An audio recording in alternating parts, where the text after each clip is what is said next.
जाता है प्रभु, मेरा सब कुछ आपका है, अब जो भी होगा आप ही करेंगे, मेरे बस की बात कुछ नहीं है। भक्त कहता है, तुम ही मेरी नैया, किनारा तुम ही हो, मेरी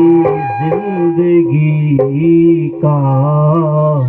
सहारा तुम ही हो, तुम ही मेरी नैया, किनारा तुम ही हो,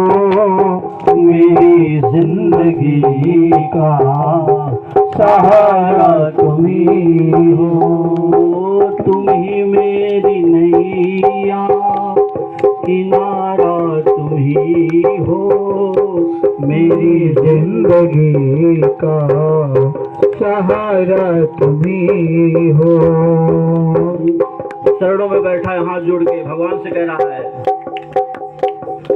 ये नर्तन का चोला बनाया है तुमने,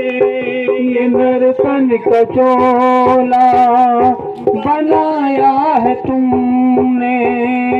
सभी अंग ढंग से सजाया है तुमने,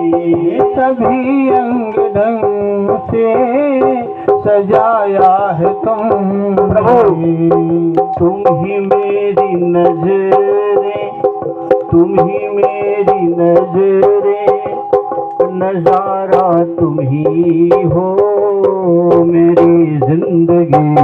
का सहारा तुम ही हो,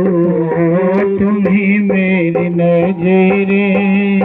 नजारा तुम ही हो, मेरी जिंदगी का सहारा तुम ही हो, तुम ही मेरी नैया, किनारा तुम ही हो, मेरी जिंदगी का सहारा तुम ही हो, मेरी जिंदगी का सहारा तुम ही हो। भगवान के चरणों में अपने आप को समर्पित करना ही सच्ची भक्ति है। दिखाने के लिए लोटा लेके दौड़ना, जल भर भर के और खूब धूप दीप जलाना, ये भक्ति नहीं है, क्योंकि भगवान भावग्राही है। ठीक है ना, आधा किलो चंदन लगा लेना यहाँ से यहाँ तक सुबह, और जा करके लोटा भर भर के अभिषेक करना कुछ नहीं है।